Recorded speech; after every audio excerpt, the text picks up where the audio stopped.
Qué privilegio el que tenemos de ser parte de la escuela sabática. Te invitamos a revitalizarte con el estudio de la Palabra de Dios en este interesante programa. Bienvenidos a la escuela sabática.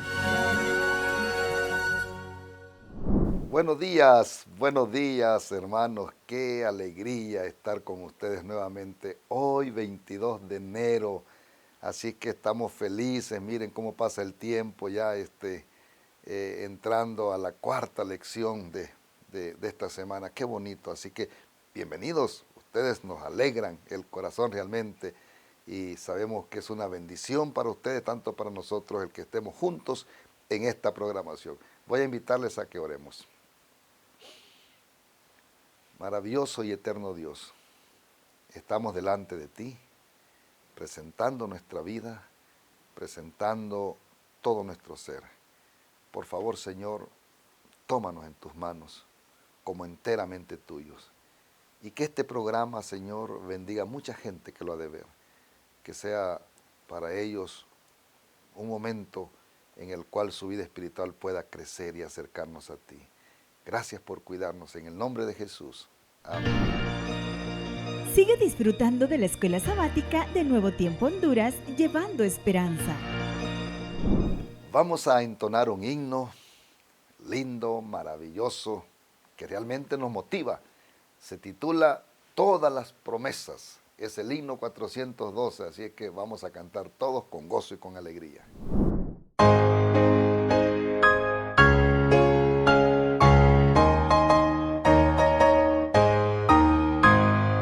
Todas las promesas del Señor Jesús son apoyo poderoso de mi fe. Mientras luche aquí buscando yo su luz, siempre en sus promesas confiaré. Grandes las promesas, fieles las promesas, todas las promesas que el Señor ha dado. Grandes las promesas, fieles las promesas, en ellas yo por siempre confiaré. Todas sus promesas para el hombre fiel, el Señor por su palabra cumplirá. Y confiado sé que para siempre en Él, dulce paz mi vida gozará. Grandes las promesas, fieles las promesas, todas las promesas que el Señor ha dado. Grandes las promesas, fieles las promesas, en ellas yo por siempre confiaré. Todas las promesas del Señor serán gozo y fuerza en nuestra vida terrenal. Ellas en la dura ley nos sostendrán y triunfar podremos sobre el mal. Grandes las promesas, fieles las promesas, todas las promesas que el Señor ha dado. Grandes las promesas, fieles las promesas, en ellas yo por siempre confiaré.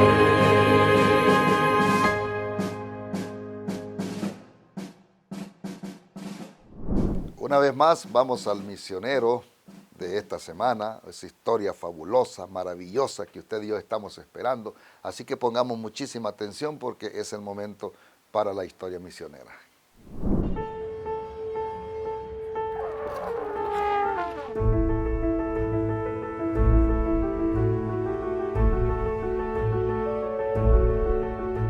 Lo que una vez fue una casa normal, pronto se convirtió en un edificio esencial en Sri Lanka.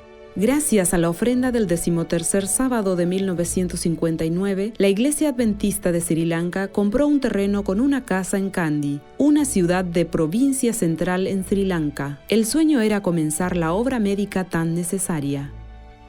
La casa sirvió como clínica, con 2 oficinas médicas, una sala de tratamiento y una farmacia. La clínica creció hasta ser conocida como hospital y, en 1967, otra ofrenda del 13º sábado proveyó el dinero para comprar el terreno adyacente para expandir el hospital. En esa época, el Hospital Adventista Laqueside era uno de los 2 únicos servicios médicos completos en la segunda ciudad más poblada de Sri Lanka. Las ofrendas del 13º sábado de 1972 y 1976 permitieron construir un nuevo edificio y aumentar los servicios del hospital. Con la expansión se necesitó más personal y fue necesario un curso de capacitación de 2 años. En 2019, el hospital inauguró un centro urbano de influencia para que el hospital llegase a más personas, con programas para dejar de fumar y exámenes de salud a la comunidad.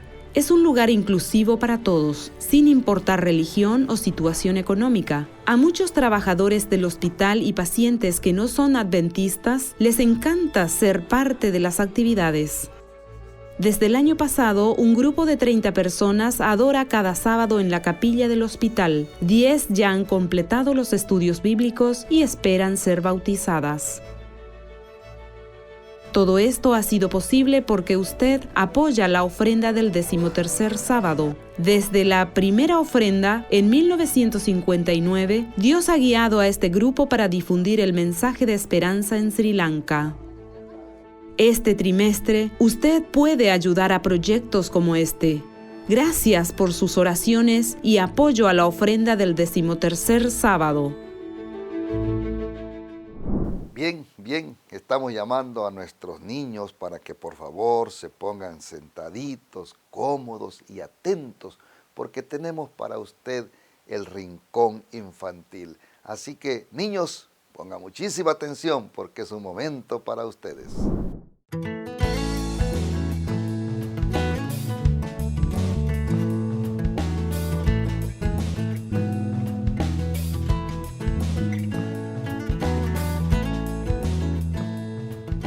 Hola chicas y chicos, la historia de hoy se llama Escape de la prisión.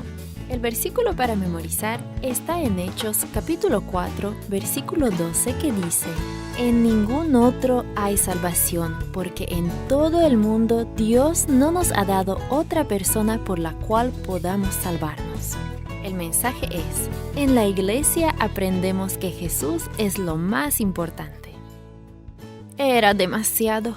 Los dirigentes judíos no podían creer lo que estaba pasando. ¿No les ordenamos a Pedro y a los otros apóstoles que dejaran de enseñar acerca de Jesús?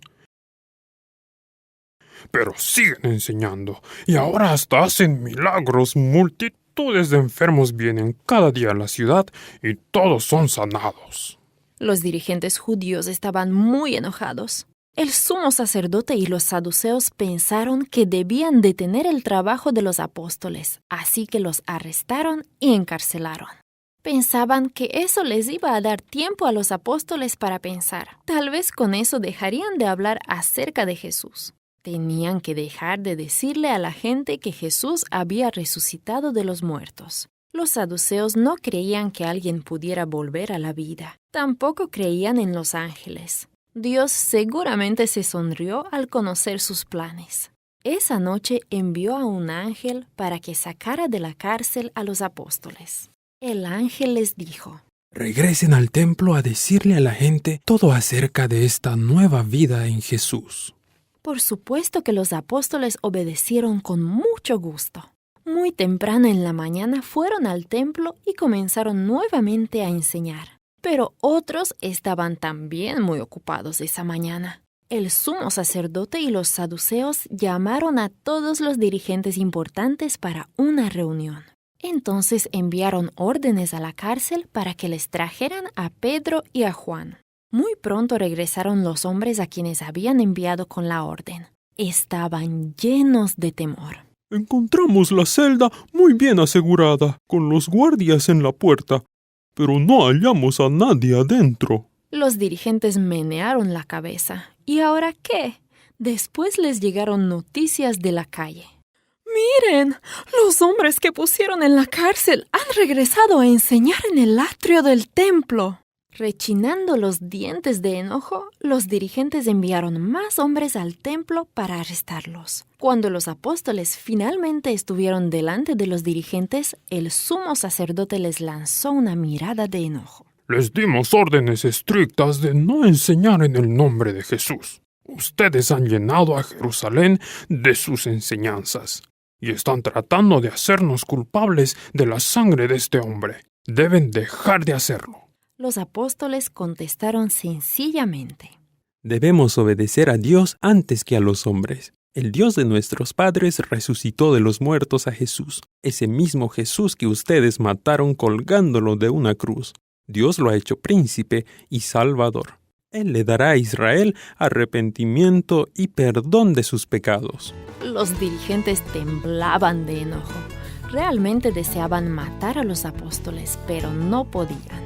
Demasiadas personas creían que los apóstoles eran hombres de Dios. Y los apóstoles permanecieron firmes a pesar de todo eso. Jesús era más importante para ellos que hasta su propia vida. ¿Ok? Después de haber visto el rincón infantil, ahora vamos al repaso de la lección número 4. Jesús, el dador del descanso. Qué interesante, qué lección más extraordinaria.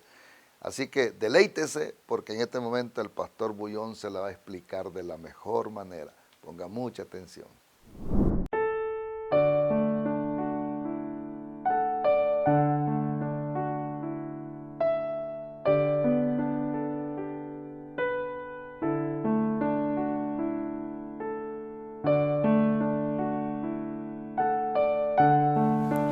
Hola, mi amigo querido, ¿cómo estás?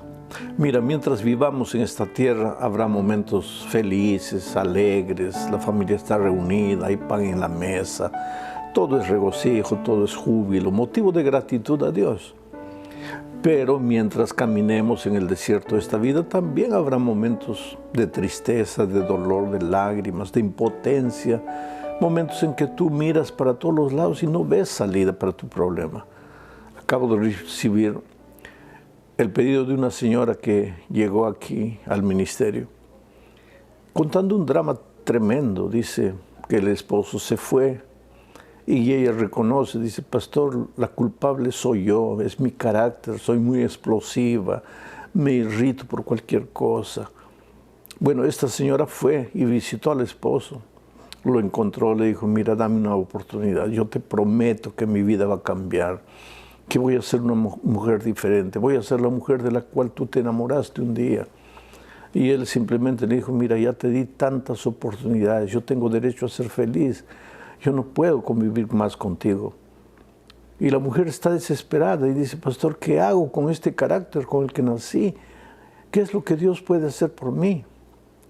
Bueno, la lección de esta semana responde lo que Dios puede hacer, no solo por esa señora, sino que Él puede hacer eso por cualquier ser humano que se siente perdido, se siente acabado, se siente destruido por el pecado, que tiene hábitos, vicios o deformaciones de personalidad, de carácter que no puede cambiar.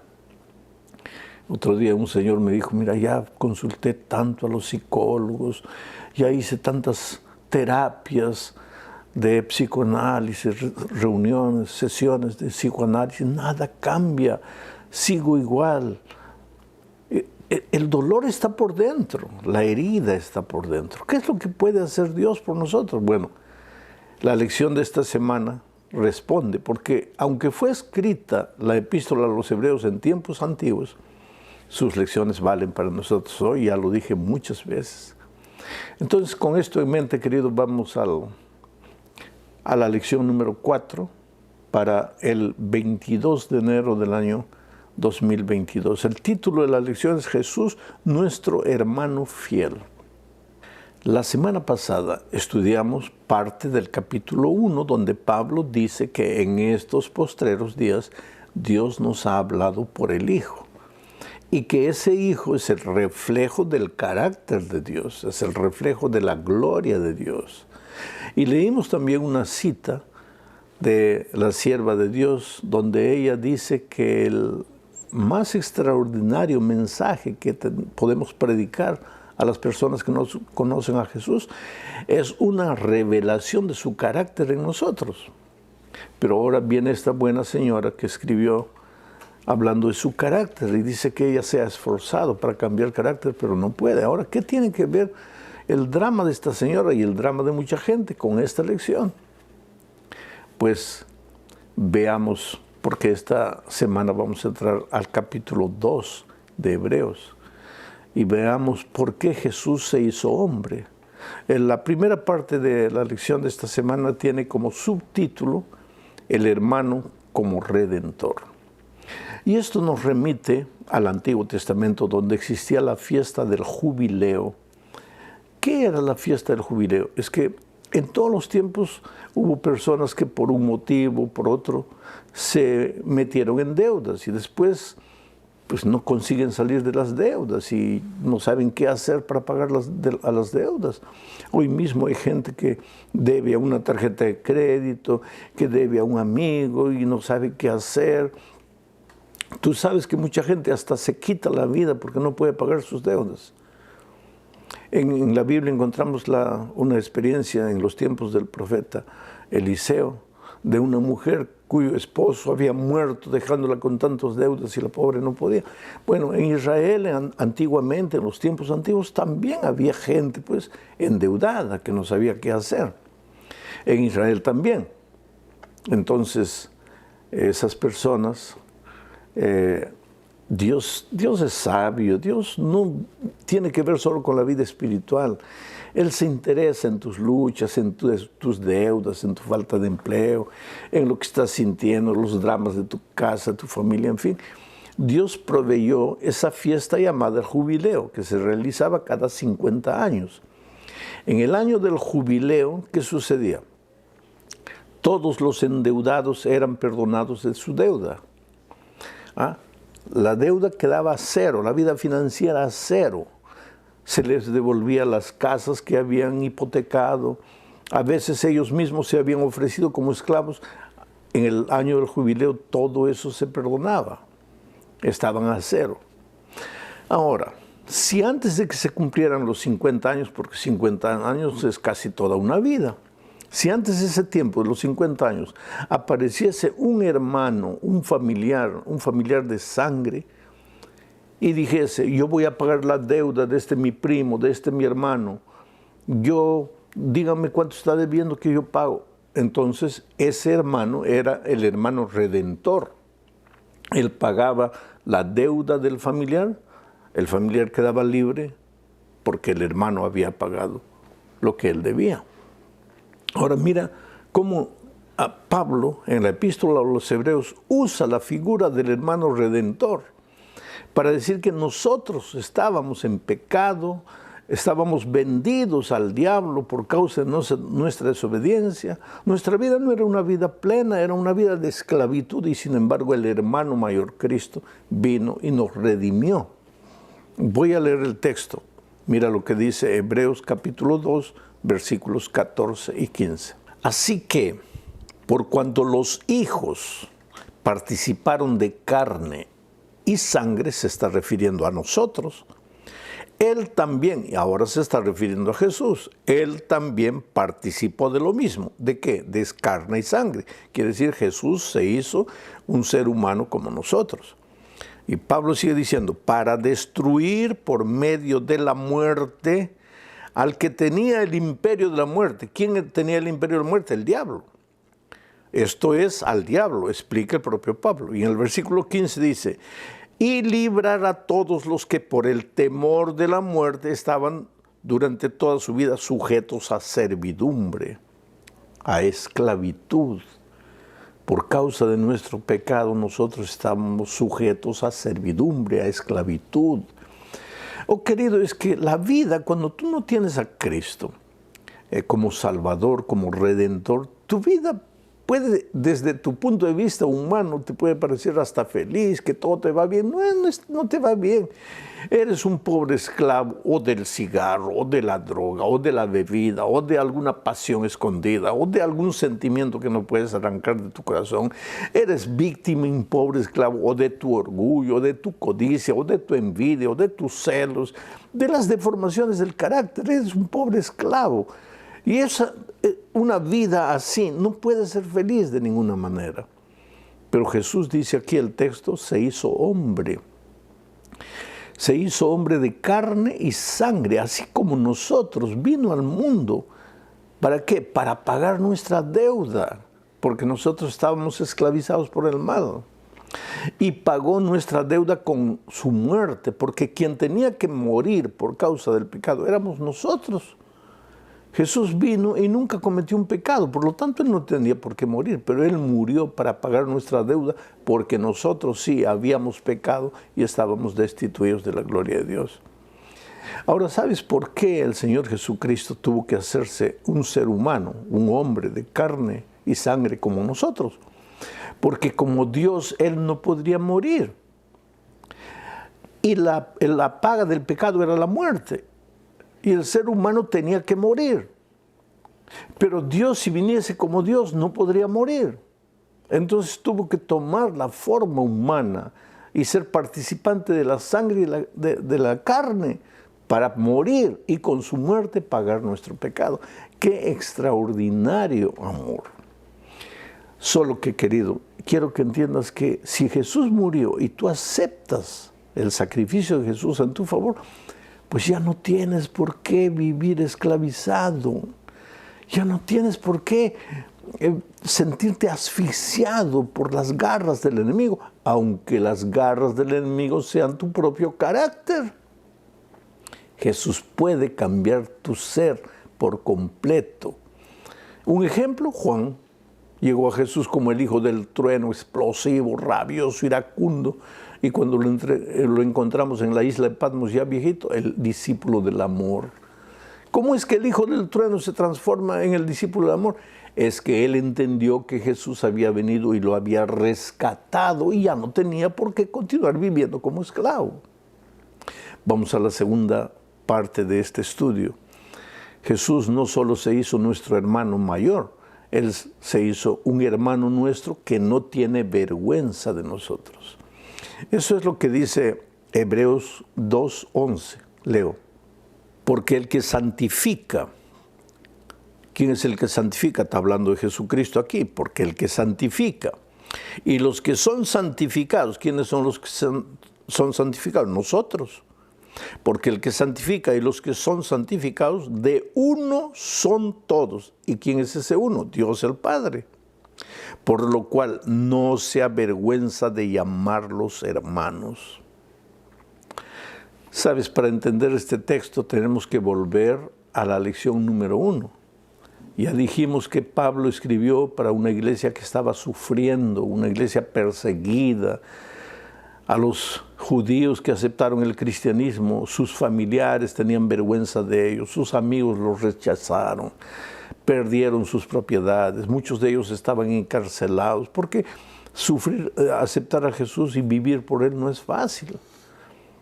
Oh querido, a esa gente que estaba sufriendo, a esa gente de la cual sus padres, sus hermanos, sus primos, sus amigos tenían vergüenza, ahora viene Pablo y dice que Jesucristo se hizo nuestro hermano mayor y que Él no tiene vergüenza de nosotros. Pero ¿cómo no va a tener vergüenza? Mira la vida que vives. Yo digo siempre, las personas que encuentro en las alturas de mi país, un pobre ebrio, borracho, acabado, pastor, yo no merezco el amor de Dios. Claro que no mereces, querido, ni tú, ni yo, ni nadie merece en este mundo. El amor de Dios no es por merecimiento, es por gracia. Dios te ama. Con ese carácter horrible que tienes, con esa manera de ser, con tus derrotas, con tus fracasos, Él no tiene vergüenza de decir que tú eres su hijo precioso. Él es tu hermano mayor. Se hizo de carne y sangre como tú para redimirte, porque como Dios no podría morir, pero ahora no tiene vergüenza de ti. Aún en este texto hay una cosa que necesitamos entender, querido. Dice, porque el que santifica, ¿quién es el que santifica? Jesús. Y los que son santificados, ¿quiénes? Nosotros. Ah, pues querido, aquí está uno de los secretos que necesitas entender. Si tú quieres santificarte a ti mismo en el concepto de que santo es el que no peca, el que no falla, el que no hace esto, no hace aquello, porque hay muchos cristianos desesperados. Ay, pastor, por más que me esfuerzo no logro, por más que lucho no consigo. Es que nosotros no nos santificamos. Jesús es el que nos santifica. Nosotros somos los santificados. ¿Por qué? Por Cristo. Pero ¿cómo funciona eso, pastor? Ve a Jesús como estás. Llévale tu vida como estás, tu carácter horrible, así como Juan. Arrodíllate, agárrate de los pies de Jesucristo y dile, Señor, yo no puedo, yo estoy perdido. A esta señora cuya historia conté al principio del comentario, yo te digo, querida, ve a Jesús y dile, Señor, yo no puedo cambiar mi carácter. Mi esposo ya se cansó de mí, pero por favor tú no te canses, tú puedes, tú tienes poder. Ve a Jesús como estás, clama a Él, porque Él no tiene vergüenza de ti, Él es tu hermano, te ama, tu hermano de carne y sangre, tu Padre como Dios, porque el Hijo es Dios, pero tu hermano porque se hizo como nosotros, humano, de carne y sangre. Vamos a la tercera parte. Ahora entramos en un asunto un poco delicado, ¿sabes? Él es nuestro hermano de carne y sangre, como nosotros, pero no en el sentido de que tiene nuestra naturaleza espiritual pecaminosa. Es como nosotros en el sentido físico, en el aspecto físico. Él ya nació con siglos y siglos de una humanidad debilitada por causa del pecado a partir del error del pecado de Adán y Eva. Él vino con los dolores propios de la naturaleza humana, con las consecuencias físicas de la naturaleza humana, pero no con las deficiencias espirituales que nosotros tenemos. Él nació en esta tierra con la naturaleza de Adán antes de que cayera en el pecado, la naturaleza perfecta, pero nació ya con las deficiencias físicas, con los problemas físicos, con la naturaleza física de tantos siglos de pecado, porque el pecado fue deteriorando al ser humano. Vamos a explicar este asunto. Voy a leer Hebreos capítulo 2, versículo 14. Dice así: así que por cuanto los hijos participaron de carne y sangre, Él también participó de lo mismo, para destruir por medio de la muerte al que tenía el imperio de la muerte, esto es al diablo. O sea, el pensamiento aquí es claro. Jesús se hizo como nosotros, de carne y sangre, tomó nuestra naturaleza física. Pero ahora leamos Hebreos capítulo 7, versículo 26, y ahí dice: porque tal sumo sacerdote nos convenía, y está hablando del Señor Jesucristo, tal sumo sacerdote nos convenía, santo, inocente, sin mancha, apartado de los pecadores y hecho más sublime que los cielos.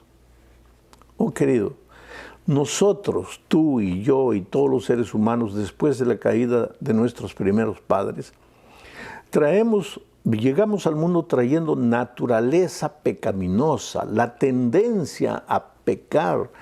Por más que cerremos los ojos, digamos, no voy a pecar, venimos al mundo trayendo naturaleza pecaminosa. Jesucristo no. Él vino de carne y sangre, se hizo de carne y sangre, pero no traía la naturaleza pecaminosa en sí, diferente de nosotros. Porque mira lo que dice Romanos capítulo 7, 14, 15 y 17. Pablo, en una situación dramática, mira lo que dice. Porque sabemos que la ley es espiritual, mas yo soy carnal, dice Pablo. Y Pablo era Pablo, pero él dice, yo soy carnal, vendido al pecado, porque lo que hago no lo entiendo, pues no hago lo que quiero, sino lo que aborrezco, eso hago. De manera que ya no soy yo quien hace aquello, sino el pecado que mora en mí. Ese pecado que moraba en Pablo y que mora en mí, ese pecado no moraba en Cristo, porque Él no vino a este mundo con la naturaleza espiritual caída. Él vino con una naturaleza espiritual perfecta, con la misma naturaleza con la que Adán y Eva, antes de pecar, enfrentaron al diablo. Ellos perdieron la batalla. Cristo vino a luchar con el diablo en el mismo terreno de ellos y venció la batalla en nuestro favor. Mucho cuidado, querido, porque hay gente que enseña que nosotros, o que Cristo vino al mundo con nuestra naturaleza, con nuestras tendencias al pecado. Y si Cristo, en la opinión de ellos, con las tendencias al pecado que nosotros tenemos, Cristo venció, entonces es posible vivir la vida absolutamente perfecta de Cristo en esta tierra. Y eso genera desesperación en los cristianos. Porque, queridos, nosotros tenemos naturaleza pecaminosa que Cristo no tenía. Y te voy a leer una cita del Espíritu de Profecía. Esto está en el manuscrito 94 de 1893. Dice así: Cristo no poseía la misma deslealtad pecaminosa, corrupta y decaída que tenemos nosotros, porque entonces no podría ser un sacrificio perfecto. Oh, queridos, si Jesús hubiera venido a este mundo trayendo la naturaleza espiritual caída, Él no podría ser nuestro Redentor, porque Él necesitaría de un Redentor. Entonces, mucho cuidado con decir que Jesús, como ser humano, era tan pecador como nosotros, pero que no pecó. No, Él era nuestro sacerdote, santo, inocente, sin mancha. Mucho cuidado con decir que Jesús tenía la naturaleza pecaminosa que nosotros tenemos. Vamos a la cuarta parte hablando del hermano perfeccionado a través del sufrimiento. Para esto leamos Hebreos 2:10. Dice: porque convenía a aquel por cuya causa son todas las cosas, y por quien todas las cosas subsisten, que habiendo de llevar muchos hijos a la gloria, perfeccionase por aflicciones al autor de la salvación de ellos. Entonces muchos pueden tomar este texto y decir así: quiere decir que el Señor Jesucristo necesitaba ser perfeccionado para cumplir su misión. Pero dice el texto: perfeccionase por aflicciones al autor de la salvación de ellos. Cristo fue el autor. En el consejo eterno del Padre, el Hijo y el Espíritu Santo, para preparar el plan de salvación, el autor, uno de los autores era Cristo, la persona de Cristo. Entonces Cristo no tenía que ser perfeccionado en esta tierra, sino que al tomar nuestra carne y sangre, al vivir como un ser humano, porque ahí está el asunto. Cuando Cristo viene a nuestra tierra, hizo un pacto con su Padre, de que en esta tierra viviría como un ser humano normal, como un ser humano cualquiera, en el sentido de que sería tentado en todo, pero no usaría sus poderes divinos, no usaría sus poderes divinos. Por eso yo siempre digo que Cristo no fue tentado solo en todo lo que nosotros somos tentados. Cristo fue tentado más allá de lo que nosotros podemos ser tentados.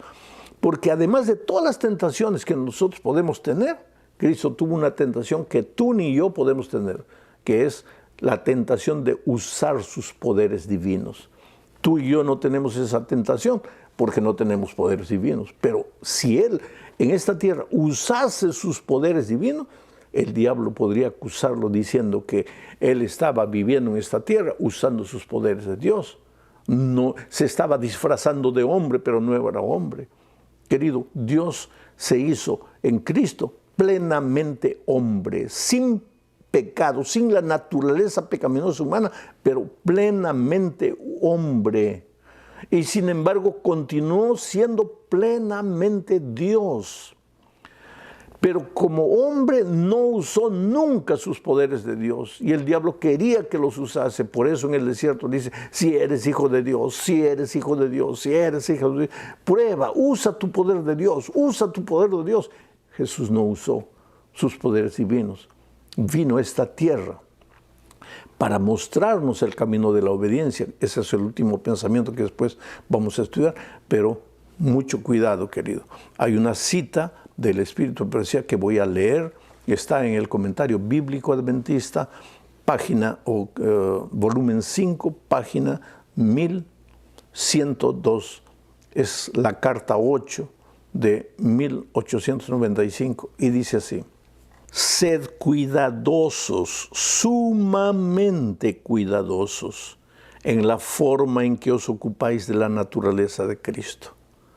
No lo presentéis ante la gente como un hombre con tendencias al pecado. Él es el segundo Adán. Él es el segundo Adán. Cuidado. Él no tenía tendencias al pecado. Él vino como Adán antes del pecado.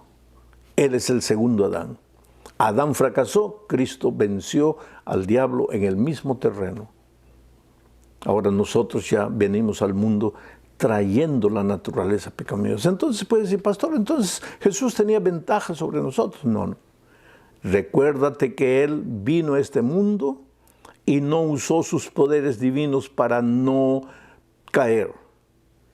Adán podría, sin ser Dios, podría haber no caído en el pecado, pero por un misterio que nosotros no entendemos, Él cedió a la tentación y cayó con naturaleza perfecta. Ahora, después de Él, todos ya venimos al mundo trayendo la naturaleza pecaminosa, la tendencia. ¿Quiere decir que no podemos obedecer? Sí, podemos obedecer.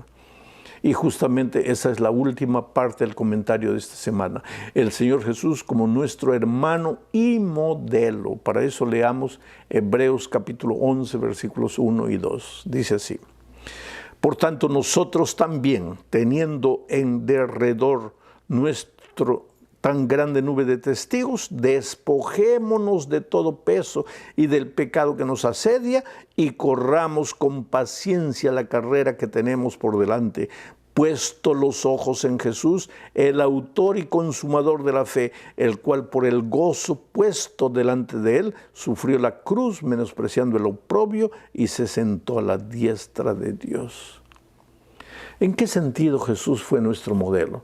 ¿Tú te acuerdas que cuando Jesús estaba en esta tierra, pasaba noches y noches orando? Jesús no vino a enseñarnos que tienes que obedecer. Claro que tenemos que obedecer, pero la lección de Jesús no es tienes que obedecer. La lección de Jesús es yo te voy a enseñar cómo obedecer. Y entonces tú le preguntas, Señor, ¿cómo es que tú pudiste obedecer siendo un ser humano? Y Él te va a responder, porque yo pasaba noches y noches en comunión con mi Padre. Esto quiere decir que en la medida que nosotros aprendamos a convivir con Jesús a través del estudio de la Biblia, todos los días, a través de la oración y a través de la testificación, cuanto más estemos con Jesús, más victoriosos seremos. Nuestros ojos tienen que estar fijos en Él. Pero ese no es un fijar los ojos románticamente, sino un fijar los ojos práctico. Oración, Biblia, testificación. Si tú implementas estas tres disciplinas en tu vida, serás un hombre, una mujer victorioso. Que Dios te bendiga ricamente. No te desesperes, Dios te ama mucho. Y Dios ya pagó el precio de tu culpa, estás perdonado. Pero ahora Él te mira y dice, hijo, vete y no peques más. Pero Señor, ¿cómo no? Pues soy tu hermano y te vine a enseñar, a dar el ejemplo de que debes buscar el poder del Dios y vas a ser un hombre, una mujer victorioso. Que Dios te bendiga. Un abrazo. Hermanos, muchísimas gracias y gracias también al pastor de Bullón y gracias a ustedes por haber estado con nosotros. Que Dios me los bendiga grandemente. Los esperamos la próxima semana.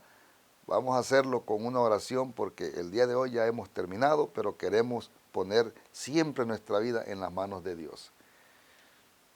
Padre del cielo, Padre amado, gracias por esa promesa maravillosa que nos diste, que tu Hijo haya venido a esta tierra para darnos ese descanso que tanto necesitamos. Queremos ser salvos y solo gracias a Él lo podemos hacer. Bendiga a nuestros hermanos, Señor. Por favor, ayúdales a mantenerse fieles a ti, a pelear esa batalla de la fe. Por favor, quédese en nuestras vidas, en el nombre de Jesús. Amén. Gracias por habernos acompañado y les invitamos a que puedan participar de una manera especial este próximo sábado en otra edición de la Escuela Sabática. Solo aquí, por Nuevo Tiempo Honduras, llevando esperanza.